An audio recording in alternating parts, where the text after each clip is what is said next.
Good morning students.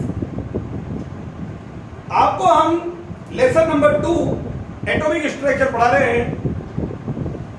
अगस्त वाली videos में आपने देखा स्पीड बहुत स्लो कर रखी है हमने ताकि आपके सब समझ में आए। आपने अभी पेपर भी दिया इसका, अच्छे आंसर लिखे ही हैं। हम आपको और एटॉमिक थ्योरी तक लेकर आ गए थे और आखिरी में मैंने आपको बता दिया था इसका स्पेक्ट्रम ऑफ हाइड्रोजन, वहां तक हम आपको लेके आ गए थे।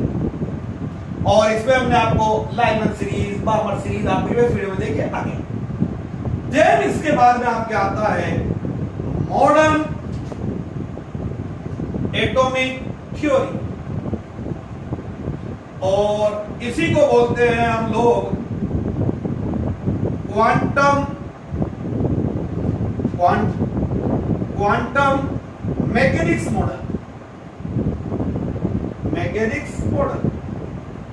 और एक और नाम है इसका wave mechanics model.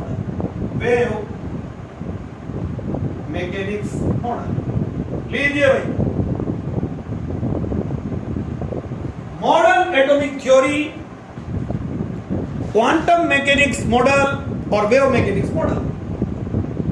It consist of 3 rule. First, de Broglie principal.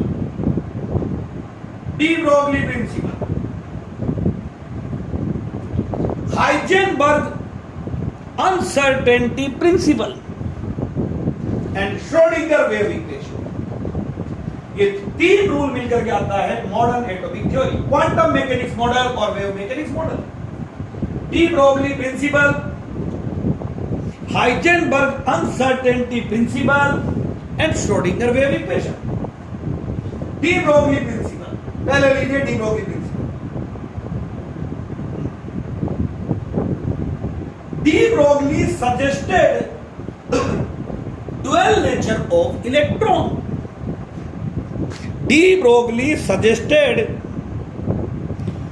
dual nature of electron like light. That is, electron has particle nature as well as wave character. Electron has particle nature as well as wave character.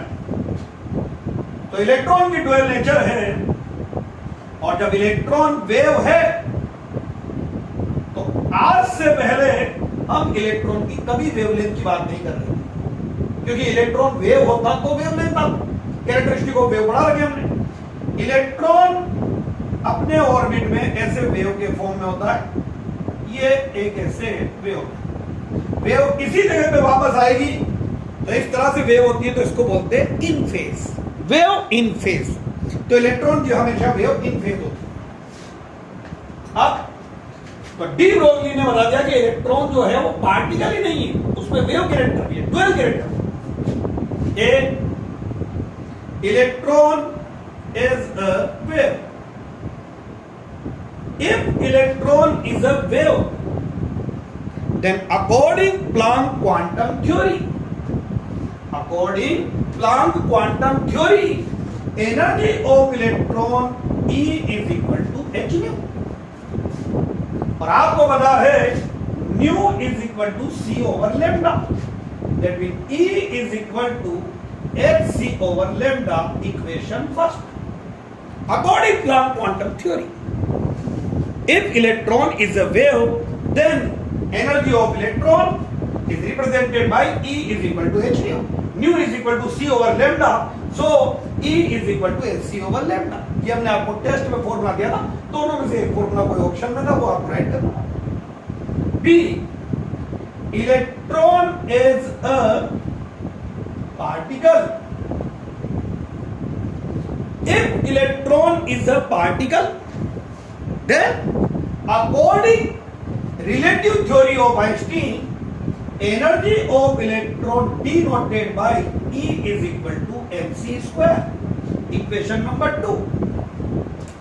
Electron की अगर dual nature है तो हमने उसको wave मान के उसकी energy बता दी और एक बार उसको पार्टिकल मान करके उसकी एनर्जी बता दी। ये बता रहा है डी ब्रोगली। डी ब्रोगली की थ्योरी के अकॉर्डिंग ये आ गया। देन इसमें आगे देखिए आप, अब दोनों जो वैल्यू है वो एनर्जी की है। किसकी एनर्जी? इलेक्ट्रॉन की। हम यहां बोल सकते हैं from equation 1 and 2, from equation 1 and 2 both are the energy of electron. So Hc over lambda is equal to mc square. एक c से एक c गया, कैंसिल हो गया, लैम्डा इधर और m इंटू सी नीचे, तो lambda is equal to h over m into c. It is called de Broglie equation. ये लैम्डा आपके पास में आ गया. अगर फोटोन है तो फोटोन सनलाइट में होते हैं, उनकी वेलोसिटी c है, तो फोटोन जो है उसकी वेवलेंथ आ जाएगी. बट आपको सबको पता है velocity of electron is less than velocity of light. Velocity of electron is less than velocity of light. So C replaced by V. Sorry, C replaced by V. That means lambda is equal to H over mv. It is called de Broglie equation. ये आपके पास में de Broglie equation आ गई. H Planck constant, जिसकी value आपको याद है, हम नहीं बताएंगे, आपको पहले देखिए. 6.626 into 10 to the power minus 34 joule second. Mass of electron याद है 9.108 into 10 to the power minus 31 kilogram. V velocity of electron आपको देंगे. Momentum P is equal to mass into velocity. So lambda is equal to h over p. ये D Broglie equation आपके पास आ गई है. अब ऐसा बोलेगा इसमें सर न्यूमेरिकल कैसे आते हैं? अब आपसे इलेक्ट्रॉन जो है उसकी वेवलेंथ पूछी जाएगी. अभी तक आपसे इलेक्ट्रॉन की कभी भी हम वेवलेंथ नहीं पूछ रहे थे. अब आपसे इलेक्ट्रॉन की वेवलेंथ जो है वो फाइंड आउट करवाई जाएगी. तो आप इजीली इलेक्ट्रॉन की वेवलेंथ फाइंड आउट करोगे, क्योंकि मॉडर्न थ्योरी में पहला कंसेप्ट आया है डी ब्रोगली का. और डी ब्रोगली आपको बता चुका है कि electron has a dual character. Electron has particle nature as well as wave character. आपके बुक में क्वेश्चन दे रखा है, आप खुद कीजिए, 2.20 के आसपास होगा. Calculate wavelength of electron. Calculate wavelength of electron if it moving जो है it is moving in a orbit with velocity 2.05 into 10 to the power 7 metre per second. देख के बच्चा बोलेगा हो गया. Lambda is equal to, formula नहीं भूलना है, h ओवर mv. Most important formula. Lambda is equal to h ओवर mv. h आपको पता है, m आपको पता है, v आपको दे दिया. उसी में क्वेश्चन नंबर 21, थोड़ा क्वेश्चन को घुमा देते हैं, आप खुद अपना IQ रख सकते हैं. Calculate wavelength of an electron. Its kinetic energy is 3 into 10 to the power minus 25 joule. बच्चा बोलेगा सर ये क्या कर रहा है, या तो काइनेटिक एनर्जी दे दी, कोई दिक्कत नहीं.